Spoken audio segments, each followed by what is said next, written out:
Hello everyone. आज हम हिंदी ए class 10 का सैंपल पेपर सॉल्व करेंगे जो कि सीबीएसई द्वारा इशू किया गया है। इसमें हम देखेंगे कि लेटेस्ट पैटर्न के अकॉर्डिंग एग्जाम में किस तरह के और कितने मार्क्स के क्वेश्चंस आएंगे। इस क्वेश्चन पेपर का लिंक डिस्क्रिप्शन बॉक्स में दिया गया है। तो चलिए शुरू करते हैं। यह पेपर आपका 40 मार्क्स का होगा। इसके लिए आपको 90 मिनट्स दिए जाएंगे। इस प्रश्न पत्र में 3 खंड होंगे, खंड क, खंड ख और खंड ग। इसमें टोटल 10 मेन क्वेश्चंस होंगे और उसमें सब क्वेश्चंस होंगे। खंड क में 20 प्रश्न पूछे जाएंगे जिसमें से आपको 10 प्रश्नों का ही उत्तर देना है। खंड ख में 20 प्रश्न पूछे जाएंगे जिसमें से आपको 16 का उत्तर देना है। और खंड ग में 14 प्रश्न पूछे जाएंगे जो कि सारे कंपलसरी होंगे, इसमें आपके लिए ऑप्शंस नहीं होंगे। और आपको इसके साथ ही OMR शीट मिलेगी, आपको उसमें आंसर सर्कल करने हैं ब्लू या ब्लैक पॉइंट पेन से। खंड क आपका अनसीन पैसेज होगा जो कि आपका 10 मार्क्स का होगा। तो पहला आपका अनसीन पैसेज होगा 5 मार्क्स का। नीचे 2 अपठित गद्यांश दिए गए हैं। किसी एक गद्यांश को ध्यान पूर्वक पढ़िए और उस पर आधारित प्रश्नों के सही विकल्प चुनकर लिखिए। 2 पैसेज आएंगे, इसमें से आपको एक करना है। अंतरराष्ट्रीय श्रम संगठन के अनुसार बाल श्रम को इस प्रकार परिभाषित किया गया है, वह काम जो बच्चों को उनके बचपन, उनकी क्षमता, उनकी गरिमा से वंचित करता है और जो शारीरिक और मानसिक विकास के लिए हानिकारक है। एक सामाजिक बुराई के रूप में संदर्भित भारत में बाल श्रम एक अनिवार्य मुद्दा है जिससे देश वर्षों से निपट रहा है। लोगों का मानना है कि बाल श्रम जैसी सामाजिक कुरीति को समाप्त करने का दायित्व सिर्फ सरकार का है। यदि सरकार चाहे तो कानून का पालन ना करने वालों एवं कानून भंग करने वालों को सजा देकर बाल श्रम को समाप्त कर सकती है। किंतु वास्तव में ये केवल सरकार की जिम्मेदारी नहीं है, बल्कि इसे सभी सामाजिक संगठनों, मालिकों और अभिभावकों द्वारा भी समादित करना चाहिए। हमारे घरों में, ढाबों में, होटलों में, खानों, कारखानों में अनेक बाल श्रमिक मिल जाएंगे जो कड़ाके की ठंड और तपती धूप की परवाह किए बिना काम करते हैं। विकासशील देशों में गरीबी और उच्च स्तर की बेरोजगारी बाल श्रम का मुख्य कारण है। बाल मजदूरी इंसानियत के लिए अपराध है जो समाज के लिए श्राप बनती जा रही है तथा जो देश की वृद्धि और विकास में बाधक के रूप में बड़ा मुद्दा है। हमें सोचना होगा कि सभ्य समाज में यह अभिशाप क्यों मौजूद है। जिस उम्र में बच्चों को सही शिक्षा मिलनी चाहिए, खेल कूद के माध्यम से अपने मस्तिष्क का विकास करना चाहिए, उस उम्र में बच्चों से काम करवाने से बच्चों का शारीरिक, मानसिक, बौद्धिक और सामाजिक विकास रुक जाता है। शिक्षा का अधिकार मूल अधिकार होता है। शिक्षा से किसी भी बच्चे को वंचित रखना अपराध माना जाता है। आज आवश्यकता इस बात की है कि सरकारी स्तर से लेकर व्यक्तिगत स्तर तक सभी लोग इसके प्रति सजग रहें और बाल श्रम के कारण बच्चों का बचपन न छीन जाए, इसके लिए कुछ सार्थक पहल करें। आम आदमी को भी बाल मजदूरी के विषय में जागरूक होना चाहिए और अपने समाज में इसे होने से रोकना चाहिए। बाल श्रम को खत्म करना केवल सरकार का ही कर्तव्य नहीं है, बल्कि हमारा भी कर्तव्य है कि हम इस अभियान में सरकार का पूरा साथ दें।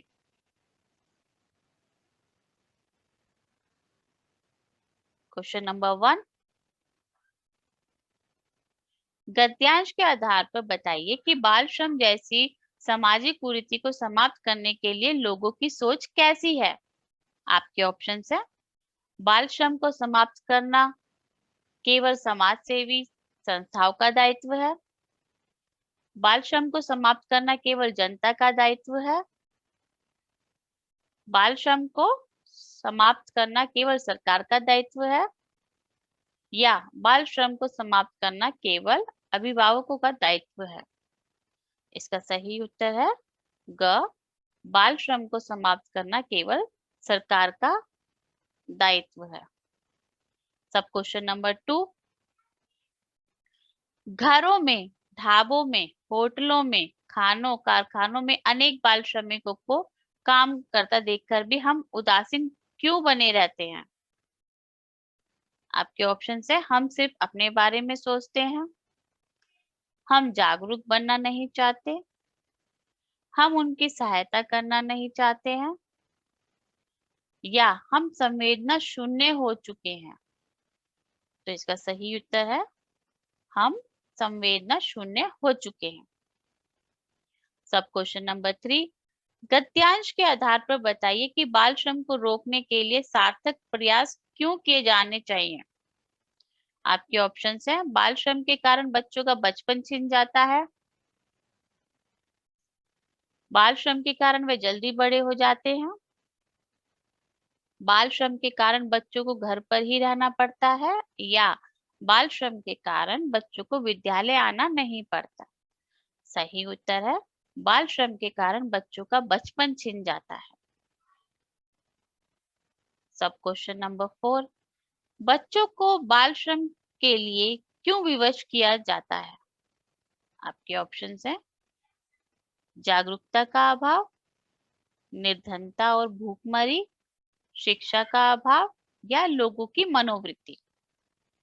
आपका सही उत्तर है निर्धनता और भूखमरी के कारण बाल श्रम के लिए विवश किया जाता है बच्चों को। सब क्वेश्चन नंबर 5, बाल श्रम जैसी सामाजिक अभिशाप से देश को क्या नुकसान होता है? आपके ऑप्शंस है बाल श्रम एक बच्चे को बचपन के सभी लाभों से दूर रखता है, लाखों बच्चे उचित शिक्षा से वंचित हो जाते हैं, बच्चों का शारीरिक, मानसिक और सामाजिक विकास अवरुद्ध हो जाता है, या बाल श्रम से देश का आने वाला कल अंधकार की ओर जाने लगता है। इसका सही उत्तर है बाल श्रम से देश का आने वाला कल अंधकार की ओर जाने लगता है। ये आपके मेन क्वेश्चन नंबर 1 का फर्स्ट पैराग्राफ था। इसमें आपका ऑप्शन है अथवा। निसंदेह सहजता से हर एक दिन भिन्न भिन्न भूमिकाएं जीते हुए महिलाएं किसी भी समाज का स्तंभ है, लेकिन आज भी दुनिया के कई हिस्सों में समाज उनकी भूमिका को नजरअंदाज करता है। इसके चलते महिलाओं को बड़े पैमाने पर असमानता, उत्पीड़न, वित्तीय निर्भरता और अन्य सामाजिक बुराइयों का खामियाजा सहन करना पड़ता है। भारत में महिला सशक्तिकरण की आवश्यकता के बहुत से कारण सामने आते हैं। प्राचीन काल की अपेक्षा मध्य काल में भारतीय महिलाओं के सम्मान स्तर में काफी कमी आई। जितना सम्मान उन्हें प्राचीन काल में दिया जाता था, मध्य काल में वह सम्मान घटने लगा था। आधुनिक युग में कई भारतीय महिलाएं कई सारे महत्वपूर्ण राजनीतिक तथा प्रशासनिक पदों पर पदस्थ हैं। फिर भी सामान्य ग्रामीण महिलाएं आज भी अपने घरों में रहने के लिए बाध्य हैं। उन्हें सामान्य स्वास्थ्य सुविधा और शिक्षा जैसी सुविधाएं भी उपलब्ध नहीं है। ग्रामीण महिलाएं सदियों से घर तथा खेतों में पुरुषों के बराबर ही काम करती आई हैं, लेकिन वहां उन्हें सामंती सोच के कारण दूसरे दर्जे का नागरिक ही माना जाता रहा है। अब ग्रामीण समाज की सोच बदलने का वक्त आ गया है। सामाजिक असमानता, पारिवारिक हिंसा, अत्याचार और आर्थिक अनिर्भरता, इन सभी से महिलाओं को छुटकारा पाना है, तो जरूरत है महिला सशक्तिकरण की। महिला सशक्तिकरण से महिलाएं आत्मनिर्भर और शक्तिशाली बनती हैं, जिससे वे अपने जीवन से जुड़े हर फैसले स्वयं ले सकती हैं और परिवार और समाज में अपना स्थान बनाती हैं। समाज में उनके वास्तविक अधिकार को प्राप्त करने के लिए उन्हें सक्षम बनाना महिला सशक्तिकरण है। महिला सशक्तिकरण का अर्थ है महिलाओं को राजनीतिक, सामाजिक, शैक्षणिक और आर्थिक क्षेत्रों में बराबर का भागीदार बनाया जाए। भारतीय महिला का सशक्तिकरण बहुत हद तक भौगोलिक, शहरी और ग्रामीण, शैक्षणिक योग्यता और सामाजिक एकता के ऊपर निर्भर करता है। महिला सशक्तिकरण से महिलाएं केवल आर्थिक रूप से सुदृढ़ ही नहीं हुई हैं, अपितु परिवार और समाज की सोच में भी सकारात्मक परिवर्तन दिखाई देने लगे हैं। वर्तमान समय में लोग बेटियों को बोझ समझकर दुनिया में आने से पहले ही मारे नहीं, इसलिए विकास की मुख्य धारा में है। महिलाओं को लाने के लिए भारत सरकार के द्वारा कई योजनाएं चलाई गई हैं। सब क्वेश्चन नंबर 1, गद्यांश के आधार पर बताइए कि महिला सशक्तिकरण की आवश्यकता क्यों महसूस की गई। आपके ऑप्शन है, समाज में महिलाओं की स्थिति निर्बल थी, वे आत्मनिर्भर थी, वे अपने निर्णय लेने में सक्षम थी, या वे शिक्षित थी। इसका सही उत्तर है, समाज में महिलाओं की स्थिति निर्बल थी। क्वेश्चन नंबर 2, ग्रामीण सोच में परिवर्तन लाने के लिए क्या किया जा सकता है। आपके ऑप्शन है, गांवों में सुविधाएं उपलब्ध कराना, सड़कें बनवाना, अंधविश्वास और रूढ़ियों का विरोध, या शिक्षा का प्रचार प्रसार। इसका सही उत्तर है घ, शिक्षा का प्रचार प्रसार। सब क्वेश्चन नंबर 3, अब लोग बेटियों को बोझ नहीं समझते, यह समाज की किस सोच का परिणाम है। आपके ऑप्शन है, पुरातन, सकारात्मक, नकारात्मक, या संकीर्ण। इसका सही उत्तर है ख, सकारात्मक। सब क्वेश्चन नंबर 4, महिला सशक्तिकरण से परिवार की आर्थिक स्थिति पर क्या प्रभाव दिखाई दिया। आपके ऑप्शन है, वित्तीय निर्भरता समाप्त, आर्थिक स्थिति में दुर्बलता, आर्थिक स्थिति में सुदृढ़ता, या वित्तीय ऋण से मुक्ति। इसका सही उत्तर है ग, आर्थिक स्थिति में सुदृढ़ता। सब क्वेश्चन नंबर 5, क्या महिलाओं के सशक्तिकरण का पक्ष मात्र आर्थिक रूप से सशक्त होना ही है। ऑप्शन है, हाँ, इससे वे आत्मनिर्भर हो जाती हैं, नहीं, इससे उन्हें दोहरी जिम्मेदारियां निभानी पड़ती है, हाँ, इससे वे शक्तिशाली बनती है, या नहीं, उनका भय मुक्त प्रतिबंधों से मुक्त होना भी आवश्यक है। तो इसका सही उत्तर है घ, नहीं, उनका भय मुक्त प्रतिबंधों से मुक्त होना भी आवश्यक है। नाउ मेन क्वेश्चन नंबर 2, इसमें भी आपके 2 काव्यांश दिए गए हैं। किसी एक काव्यांश को ध्यानपूर्वक पढ़िए और उस पर आधारित प्रश्नों के उत्तर सही विकल्प चुनकर लिखिए। ये आपके 5 नंबर का है। देश के आजाद होने पर बीता लंबी अवधि, अब असह्य इस दर्द से है धमनियां फटने लगी। व्यर्थ सीढ़ीदार खेतों में कड़ी मेहनत किए, हो गया हूँ और जर्जर बोझ ढोकर थक गया। अब मरूंगा तो जलाने के लिए मुझको। अरे, 2 लकड़ियां भी नहीं होंगी सुलभ इन जंगलों से। वन कहाँ है जब कुल्हाड़ों की तृषा है बढ़ रही। काट डाले जा रहे हैं मानवों के बंधु तरुवर। फूल से, फल से, दलों से, मूल से, तरु छाल से, सर्वस्व देकर जो मनुष्य को लाभ पहुंचाते सदा। कट रहे हैं ये सभी वन, पर्वतों की दिव्य शोभा है निरंतर हो रही है विद्रूप। ऋतुएं रो रही है गगनचुंबी वन सदा जिनके हृदय से। फूटते झरने नदी बहती सुशील नीर की। हर पहर नित चहकते हैं फूकते रहते विहग। फूल पृथ्वी का सहज श्रृंगार करते हैं जहां। आपके काव्यांश का सब क्वेश्चन नंबर 1 है, अब असहाय इस दर्द से में असह्य दर्द का कारण क्या है?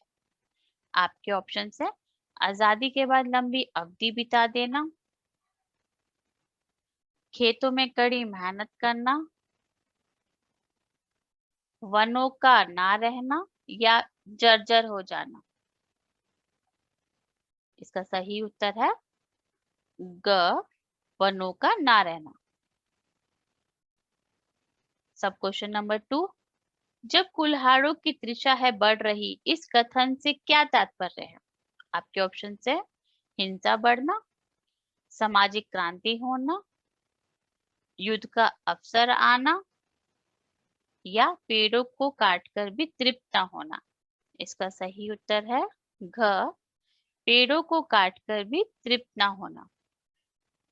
सब क्वेश्चन नंबर 3, अंत्येष्टि के लिए लकड़ियां सुलभ न होने का कारण है। आपके ऑप्शन है वन काटे जा रहे हैं, वर्षा के अभाव में वनों का सूखना, वन महोत्सव या मुनाफाखोरी। आपका सही उत्तर है क, वन काटे जा रहे हैं। सब क्वेश्चन नंबर 4, पेड़ों को मानव बंधु क्यों कहा गया है? आपके ऑप्शन है मानव पेड़ों का व्यापार करता है, पेड़ हमें अपना सर्वस्व देते हैं, पेड़ हमें ईंधन देते हैं या मानव पेड़ों का रक्षक है। आपका सही उत्तर है ख, पेड़ हमें अपना सर्वस्व देते हैं। सब क्वेश्चन नंबर 5, इस कविता में क्या प्रेरणा दी गई है? आपके ऑप्शन है स्वच्छता, स्वार्थी बनने की, वन कटाई की या वन संरक्षण की। इसका सही उत्तर है वन संरक्षण की। अब आपका दूसरा काव्यांश जो कि ऑप्शन है, आप पहला करें या सेकंड करें। मैं बचपन को बुला रही थी, बोल उठी बिटिया मेरी, नंदन वन सी फूल उठी यह छोटी सी कुटिया में। माँ ओ कहकर बुला रही थी, मिट्टी खाकर आई थी, कुछ मुंह में कुछ लिए हाथ में मुझे खिलाने लाई थी। पुलक रहे थे अंग, दृगों में कौतूहल था झलक रहा, मुंह पर थी आह्लाद लालिमा, विजय गर्व था झलक रहा। मैंने पूछा यह क्या लाई, बोल उठी वह माँ काओ, हुआ प्रफुल्लित हृदय खुशी से, मैंने कहा तुम ही खाओ। पाया मैंने बचपन फिर से, बचपन बेटी बनाया, उसकी मंजुल मूर्ति देखकर मुझ में नवजीवन आया। मैं भी उसके साथ खेलती खाती हूँ तुतलाती हूँ, मिलकर उसके साथ स्वयं मैं भी बच्ची बन जाती हूँ। फिर खोजती थी बरसों से, अब जाकर उसको पाया, भाग गया था मुझे छोड़कर वह बचपन फिर से आया। यह काव्यांश सुभद्रा कुमारी चौहान की कविता से लिया गया है।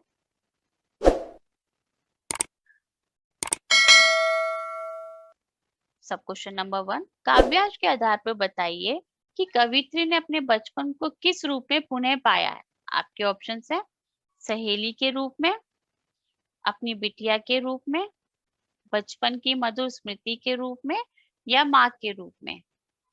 आपका सही उत्तर है ख, अपनी बिटिया के रूप में।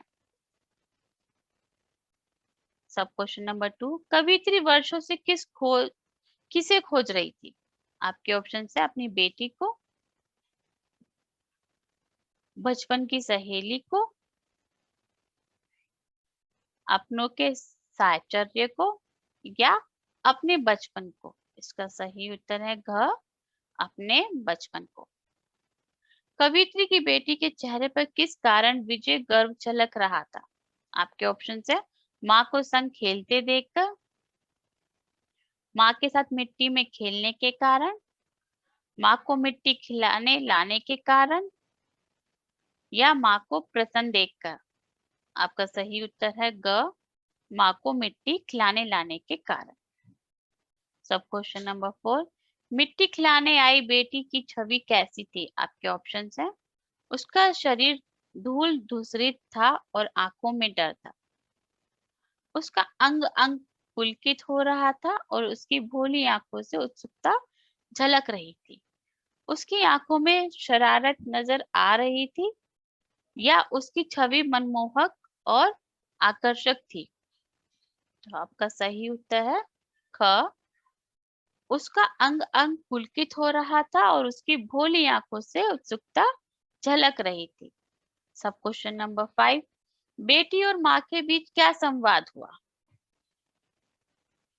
आपके ऑप्शन है, माँ ने पूछा यह क्या लाई हो और बेटी बोल उठी माँ खाओ। माँ ने पूछा मिट्टी क्यों खा रही हो और बेटी बोल उठी माँ तुम भी खाओ। माँ ने पूछा क्या खेल रही हो और बेटी बोल उठी माँ आओ तुम भी खेलो। या माँ ने पूछा हाथ में क्या लाई हो और बेटी बोल उठी माँ तुम्हारे लिए मिट्टी लाई हूँ। इसका सही उत्तर है क।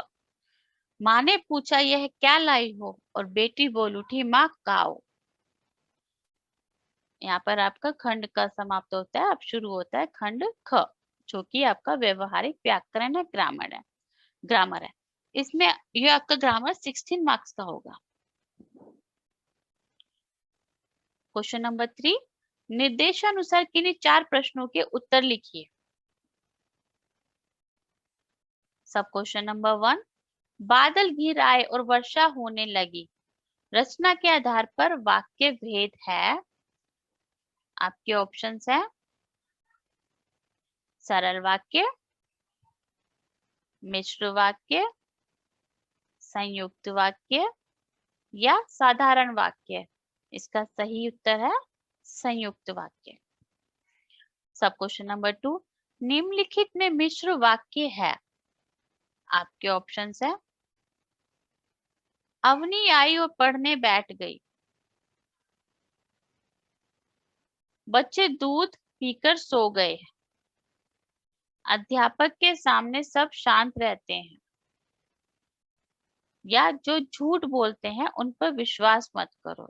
इसमें आपका मिश्र वाक्य है घ, जो झूठ बोलते हैं उन पर विश्वास मत करो। सब क्वेश्चन नंबर 3, आनंद 4 दिन गांव में रहा, वह सबका प्रिय हो गया। इस वाक्य का संयुक्त वाक्य में रूपांतरण होगा। आपके ऑप्शन है आनंद 4 दिन गांव में रहा और सबका प्रिय हो गया। जब आनंद 4 दिन गांव में रहा तब वह सबका प्रिय हो गया। आनंद 4 दिन गांव में रहकर सबका प्रिय हो गया। या आनंद जब 4 दिन गांव में रहा तो वह सबका प्रिय हो गया। इसका सही उत्तर है क, आनंद 4 दिन गांव में रहा और सबका प्रिय हो गया। ये इसका संयुक्त वाक्य बन गया। सब क्वेश्चन नंबर 4, वह पुस्तक कहाँ है जो कल खरीदी थी? रेखांकित उपवाक्य का भेद। आपके ऑप्शन है संज्ञा आश्रित उपवाक्य, सर्वनाम आश्रित उपवाक्य, क्रिया विशेषण आश्रित उपवाक्य या विशेषण आश्रित उपवाक्य। इसका सही उत्तर है घ, विशेषण आश्रित उपवाक्य। सब क्वेश्चन नंबर 5, निम्नलिखित में सरल वाक्य है। आपके ऑप्शन है जैसे ही वर्षा हुई वैसे ही मोर नाचने लगे, वर्षा हुई और मोर नाचने लगे, वर्षा होते ही मोर नाचने लगे, या जब वर्षा होती है तब मोर नाचते हैं। इसमें सरल वाक्य है हमारा ग, वर्षा होते ही मोर नाचने लगे। मेन क्वेश्चन नंबर 4, निर्देशानुसार किन्हीं 4 प्रश्नों के उत्तर लिखिए। सब क्वेश्चन नंबर 1, निम्नलिखित वाक्य का वाच्य लिखिए। पर्यटकों द्वारा तीर्थ यात्रा की जाएगी। आपके ऑप्शन है कर्तृवाच्य, भाववाच्य, कर्मवाच्य या करणवाच्य। इसका सही उत्तर है कर्मवाच्य।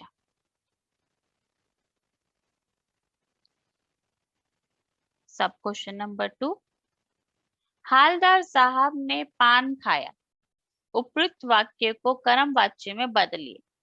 आपके ऑप्शंस है हालदार साहब द्वारा पान खाया जाता है, हालदार साहब से पान नहीं खाया जाता, हालदार साहब पान खा रहे हैं, या हालदार साहब पान हाल साहब हालदार साहब द्वारा पान खाया गया। इसका सही उत्तर है घ, हालदार साहब द्वारा पान खाया गया।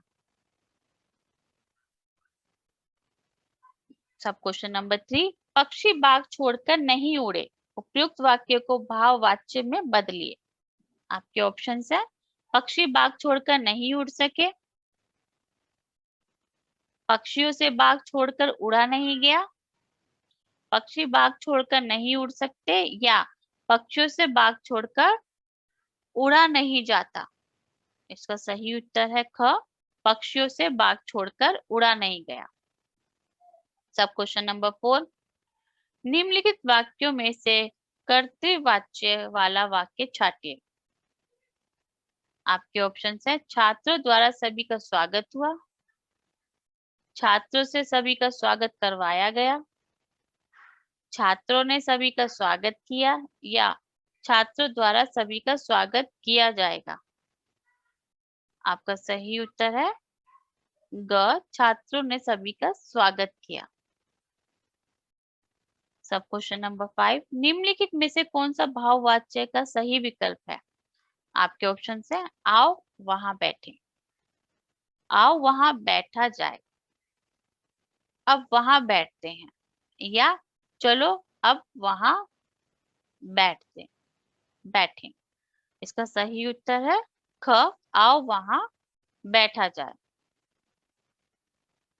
मेन क्वेश्चन नंबर 5 जो कि आपका 4 मार्क्स का है, निर्देशानुसार किन्हीं 4 प्रश्नों के उत्तर लिखिए। सब क्वेश्चन नंबर 1, हम कल दिल्ली जा रहे हैं, रेखांकित पद का परिचय है।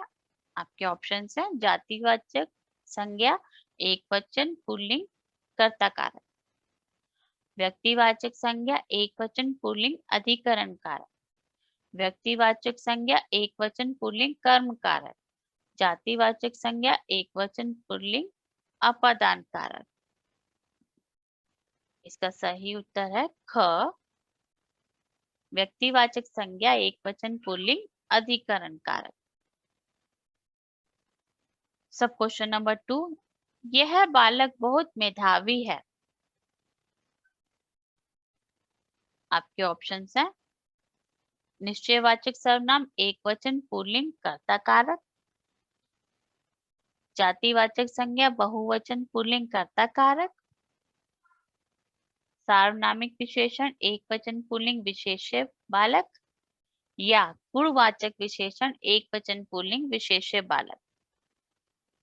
इसका सही उत्तर है सार्वनामिक विशेषण, एकवचन, पुल्लिंग, विशेष्य बालक। सब क्वेश्चन नंबर 3, अचानक वर्षा होने लगी। आपके ऑप्शन है कालवाचक क्रिया विशेषण, होने लगी क्रिया की विशेषता, प्रीतिवाचक क्रिया विशेषण, होने लगी क्रिया की विशेषता, स्थानवाचक क्रिया विशेषण, होने लगी क्रिया की विशेषता, या परिमाणवाचक क्रिया विशेषण, होने लगी क्रिया की विशेषता। इसका सही उत्तर है ख, रीतिवाचक क्रिया विशेषण, होने लगी क्रिया की विशेषता।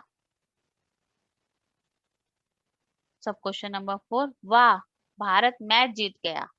आपके ऑप्शन है समुच्चय बोधक अव्यय, विस्मयादि सूचक अव्यय, शोक सूचक भाव की अभिव्यक्ति, संबंध बोधक अव्यय, या विस्मयादि सूचक अव्यय, प्रसन्नता सूचक भाव की अभिव्यक्ति। तो इसका सही उत्तर है घ, विस्मयादि सूचक अव्यय, प्रसन्नता सूचक भाव की अभिव्यक्ति। सब क्वेश्चन नंबर 5, शाबाश तुमने बहुत अच्छा कार्य किया। आपके ऑप्शन है मध्यम पुरुषवाचक सर्वनाम, एकवचन, कर्ता कारक, निजवाचक सर्वनाम, एकवचन, कर्ता कारक, मध्यम पुरुषवाचक सर्वनाम, बहुवचन, कर्ता कारक, या उत्तम पुरुषवाचक सर्वनाम, एकवचन, कर्म कारक। तो आपका सही उत्तर है क, मध्यम पुरुषवाचक सर्वनाम, एकवचन, कर्ता कारक। मेन क्वेश्चन नंबर 6, निर्देशानुसार किन्हीं 4 प्रश्नों के उत्तर लिखिए। ये भी आपका 4 मार्क्स का है। एक और अजगर ही लखी, एक और मृगराय, विकल बटोही बीच ही, परियो मूर्छा खाए। उपर्युक्त काव्य पंक्तियों में निहित रस है। आपके ऑप्शंस है वीर रस, करुण रस, भयानक रस या रौद्र रस। इसका उत्तर है ग, भयानक रस। उत्साह किस रस का स्थायी भाव है? आपके ऑप्शंस है शांत रस, वीर रस, हास्य रस या रौद्र रस।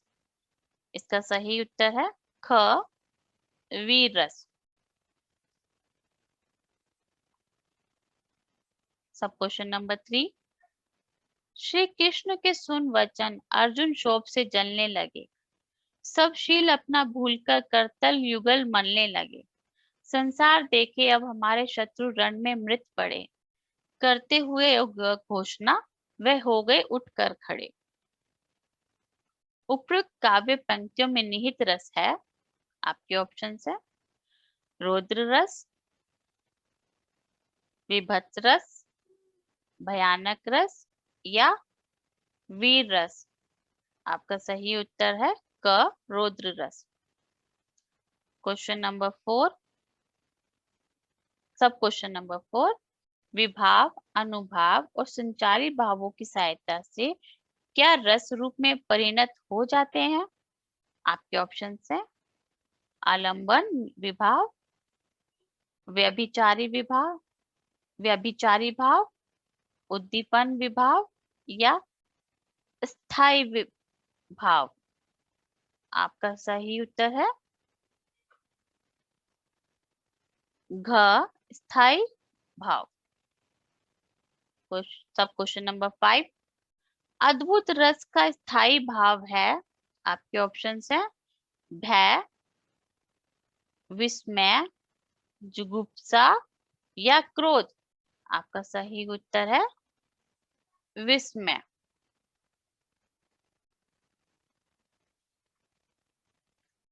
अब आपका आता है खंड ग, जो कि आपके पाठ्य पुस्तक से आता है, 14 मार्क्स का होगा। क्वेश्चन नंबर 7, निम्नलिखित गद्यांश को पढ़कर पूछे गए प्रश्नों के सही विकल्प चुनकर लिखिए।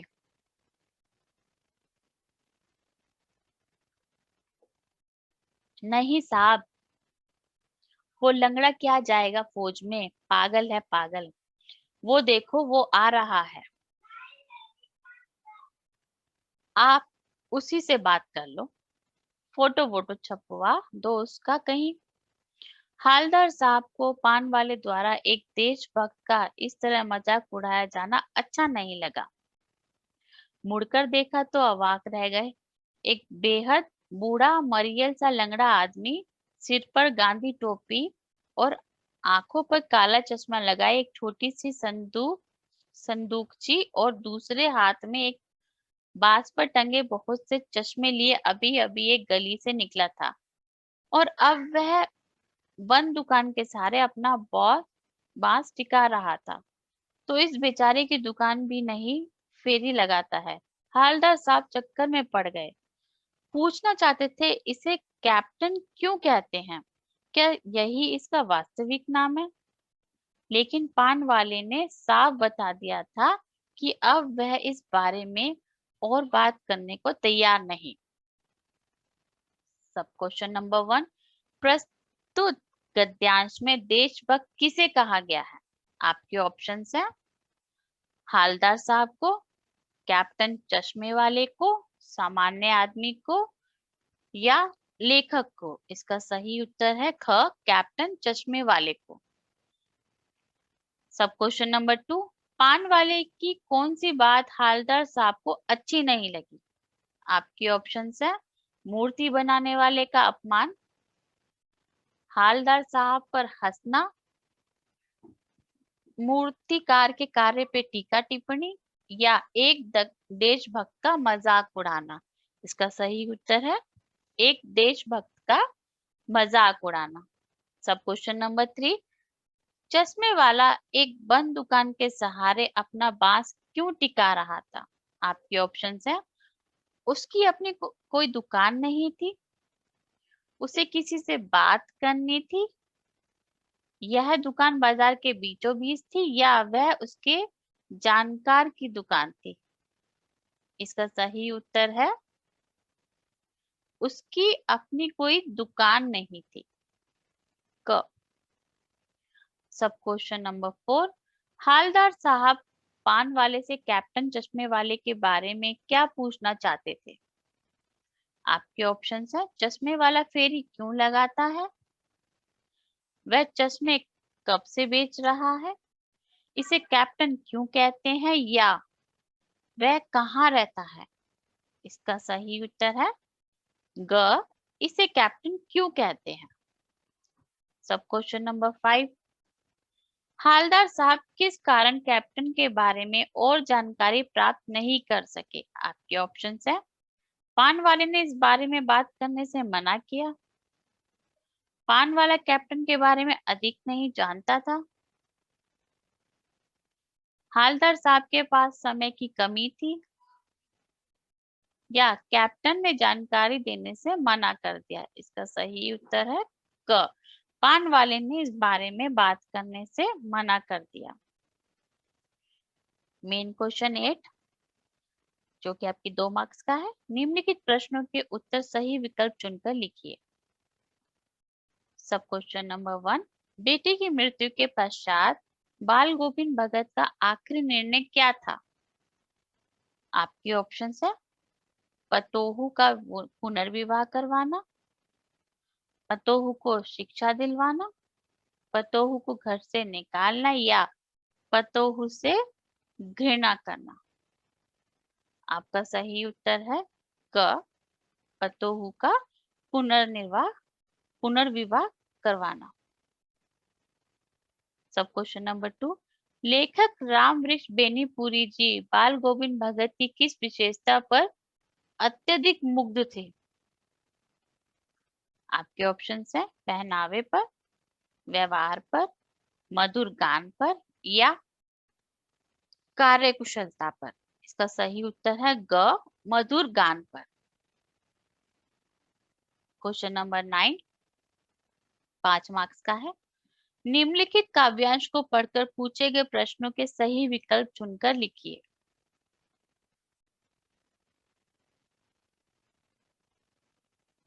नाथ शंभु धनु भंजनी हारा, होय ही केउ एक दास तुम्हारा,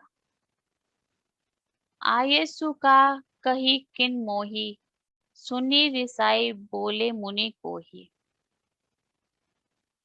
सेवकु सो जो करे सेवकाई, अरि करनी करी अरि लड़ाई, सुनहु राम जेहि शिव धनु तोरा, सहज बाहु सम सो रिपु मोरा, सो बिल गाँव बिहाई समाजा, नाता मारे जेहि सब राजा, सुनी मुनि बचन लखन मुस्काने, बोले पर सुधरी अपमाने, बहु धनु ही तोरी लरिकाई, कभू न असी रिस किन्हीं गोसाई, यही धनु पर ममता के ही हेतु, सुनी रिसाई कहे भुगलु कुल केतु, रे नृबालक काल बस बोला तो ही न संभार, धनु ही सम त्रिपुरारी धनु विदित सकल संसार।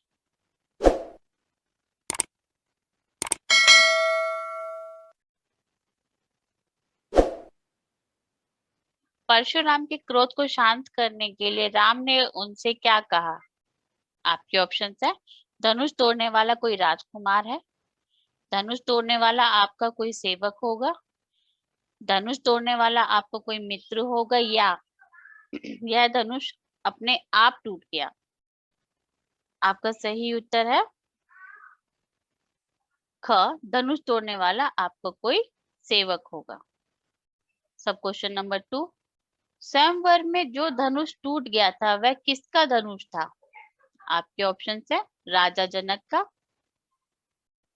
राम का, विष्णु जी का या परशुराम जी के आराध्य शिव जी का। इसका सही उत्तर है घ, परशुराम जी के आराध्य शिव जी का। सब क्वेश्चन नंबर 3, शिव धनुष टूटने पर परशुराम क्रोधित क्यों हुए? आपके ऑप्शन है परशुराम जी शिव भक्त थे और उन्हें शिव धनुष प्रिय था, उन्हें सीता स्वयंवर में आमंत्रित नहीं किया गया था, वे क्षत्रिय कुल के विद्रोही थे या परशुराम जी क्रोधी स्वभाव के थे। इसका ऑप्शन है इसका सही उत्तर है क, परशुराम जी शिव भक्त थे और उन्हें शिव धनुष प्रिय था। सब क्वेश्चन नंबर 4, भृगुकुल केतु किसे कहा गया है? आपके ऑप्शन है लक्ष्मण को, राजा जनक को, परशुराम को या विश्वामित्र को। इसका सही उत्तर है परशुराम को। सब क्वेश्चन नंबर 5, शिव धनुष तोड़ने वाले की तुलना परशुराम ने अपने किस शत्रु से की है? आपके ऑप्शन है कर्ण, सहस्रबाहु, घटोत्कच या दुर्योधन। आपका सही उत्तर है ख, सहस्रबाहु। क्वेश्चन नंबर 10, निम्नलिखित प्रश्नों के उत्तर सही विकल्प चुनकर लिखिए। सब क्वेश्चन नंबर 1, गोपियों के अनुसार किसने राजनीति की शिक्षा प्राप्त कर ली है? आपके ऑप्शन है कंस ने, नंद ने, श्री कृष्ण ने, उद्धव ने। आपका सही उत्तर है श्री कृष्ण ने। सब क्वेश्चन नंबर 2, सूरदास के पद के आधार पर बताइए कि गोपियों ने व्यंग्य कसते हुए किसे भाग्यशाली कहा है? आपके ऑप्शन है श्री कृष्ण को, उद्धव को, सूरदास को या स्वयं को। इसका सही उत्तर है उद्धव को। आशा करती हूँ आपको सभी क्वेश्चन समझ आ गए होंगे। अगर आपको यह वीडियो पसंद आया है तो please like, subscribe and share करना ना भूलिए। धन्यवाद।